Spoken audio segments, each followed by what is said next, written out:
अस्सलाम वालेकुम, मैं हूं शाहजेब खानजादा। वजीर आज़म इमरान खान ने एक बार फिर से काबीना में तब्दीलियां कर दी हैं, अपनी मुआशी टीम बदल दी है। शौकत तरीन नए वजीर खजाना होंगे।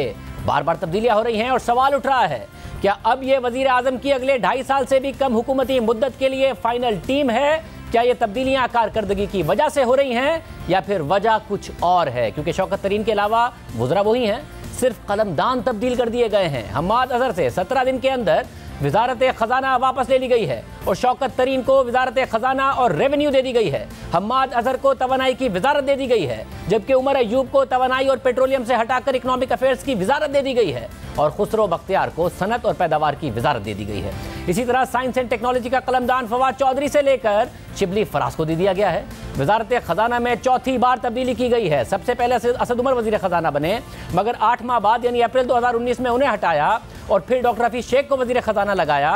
उन्हें सेनेट का इंतखाब लड़ाया, उन पर मुकम्मल एतमाद का इजहार किया, मगर 23 महीने के बाद अचानक उन्हें 29 मार्च को हटा दिया गया और वजारत खजाना का कलमदान हम्माद अजहर को दे दिया गया। हम्माद अजहर ने उस पर ट्वीट किया, खुद पर एतमाद करने पर वज़ीर आज़म का शुक्रिया अदा किया। वफाकी वज़रा ने उन्हें बेहतरीन चॉइस करार दिया और दावा किया कि क्योंकि हम्माद अजहर मुंतखब हैं इसलिए अवाम के मसाइल बेहतर समझते हैं। मगर फिर खबर आई कि हम्माद अजहर के पास आर्जी चार्ज है, वजारत खजाना शौकत तरीन को दी जाएगी। हालांकि गुज़िश्ता 2 हफ्तों में वफाकी वज़रा मुसलसल शौकत तरीन को वज़ीर खजाना बनाने की तरदीद करते रहे और आज 17 दिन के बाद हम्माद अजहर से वजारत खजाना ले ली गई और शौकत तरीन को वजारत खजाना दे दी गई। जब वजारत खजाना हम्माद अजहर को दी गई तो यह कहा गया कि वज़ीर सनत और पैदावार की हैसियत से उनकी कारकर्दगी अच्छी थी, इसलिए वजारत खजाना का इजाफी कलमदान उन्हें दिया गया है। मगर आज हम्माद अजहर से वजारत खजाना के साथ साथ वजारत सनत और पैदावार भी वापस ले ली गई है और अब वज़ीर खजाना शौकत तरीन होंगे। और शौकत तरीन अब से 15 दिन पहले 1 अप्रैल को हमारे प्रोग्राम में तहरीक इंसाफ की मुआशी पॉलिसीज़ पर कड़ी तनकीद कर चुके हैं। तहरीक इंसाफ को मईशत का बेड़ा गर्क करने का जिम्मेदार करार दे चुके हैं। क्या हमने IMF की बहुत सख्त शराइत मान ली है? क्या हम इससे बेहतर निगोशिएट कर सकते थे?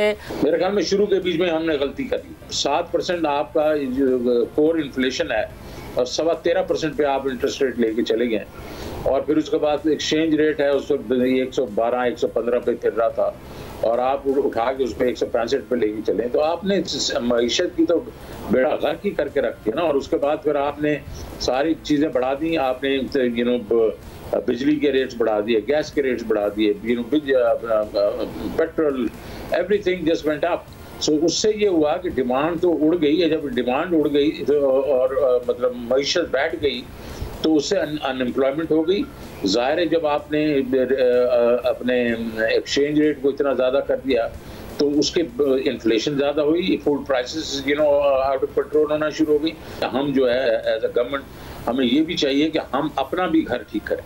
कोई सिमत नज़र नहीं आ रही कि इकॉनमी की साइड हो जा रही है। जो कैप्टन्स ऑफ द शिप है ना, जब तक वो मजबूत नहीं होंगे तो ये कश्ती आगे चलेगी नहीं।